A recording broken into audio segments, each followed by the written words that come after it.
कि देश के प्रधानमंत्री पढ़े लिखे तो होने चाहिए।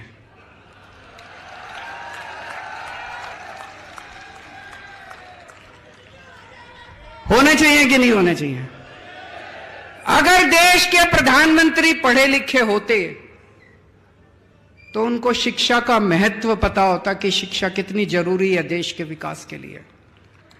और भी बहुत जरूरी है प्रधानमंत्री को पढ़े लिखे होना। अगर कम पढ़ा लिखा प्रधानमंत्री होगा, कोई भी आके उनको बेवकूफ बना देगा।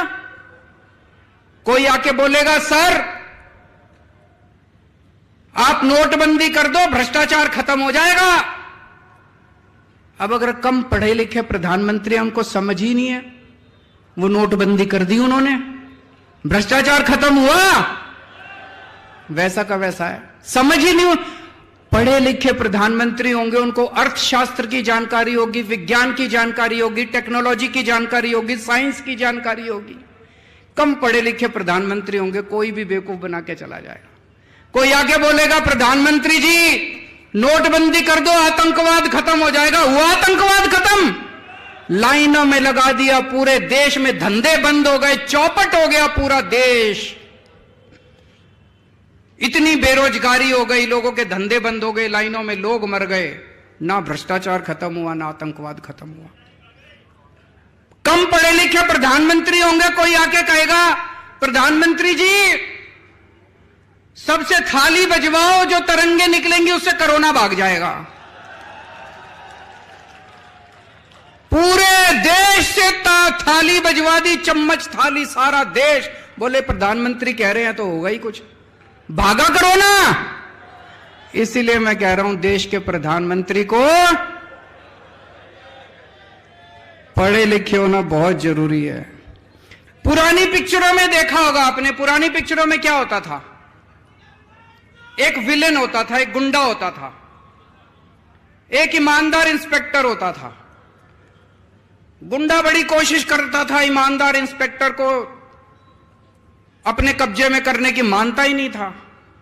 फिर वो इंस्पेक्टर को बुलाता था गुंडा, टेबल पे रखता था एक तरफ नोट और एक तरफ बंदूक। इंस्पेक्टर को कहता था या तो नोट ले ले और या बंदूक से तेरी गोली मार के हत्या कर दूंगा। होता था ना पिक्चरों में। यही बीजेपी ने कर रखा है। वो सारे देश के सारे ऑपोजिशन वाले नेताओं को कह रहे हैं या तो बीजेपी में आ जाओ, भ्रष्टाचार करो, खूब करो। हम रोक नहीं रहे, बीजेपी ये नहीं कहती भ्रष्टाचार मत करो, बीजेपी में आके करो। बोले हमारे घर में आके करो, भ्रष्टाचार करो, खूब खुल के करो, कोई रोकने वाला नहीं है, कोई सीबीआई नहीं, कोई ईडी नहीं, कोई इनकम टैक्स नहीं, कोई पुलिस नहीं, कुछ नहीं, कोई एंटी करप्शन नहीं, कोई विजिलेंस नहीं। भ्रष्टाचार करो, मोदी जी की पार्टी में आके करो, बाहर नहीं करना। या तो बीजेपी में आ जाओ और या जेल जाओ। जैसे वो कहता था या तो नोट ले ले और या बंदूक, ऐसे अब बीजेपी वाले मोदी जी कहते हैं या तो मेरी पार्टी में आ जाओ और या फिर जेल जाओ। ये धंधा चला रखा है इन लोगों ने। ईमानदारी क्या होती है मैं बताता हूं आपको। कट्टर ईमानदारी। पंजाब के अंदर हमारे अपने एक मंत्री, सेहत मंत्री, हेल्थ मिनिस्टर, पंजाब के अंदर हमारी सरकार है, हमारी कैबिनेट है, मान साहब मुख्यमंत्री हैं।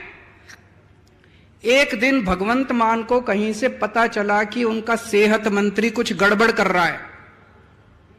अभी मीडिया को नहीं पता था, विपक्ष को भी नहीं पता था। मान साहब चाहते तो दबा देते, पर मान साहब कट्टर ईमानदार आदमी है, कट्टर ईमानदार पार्टी के नेता हैं। उन्होंने दबाया नहीं। क्या किया उन्होंने? पुलिस बुला के अपने खुद के मंत्री को जेल भेज दिया। बात तो सही है। दौड़ा तो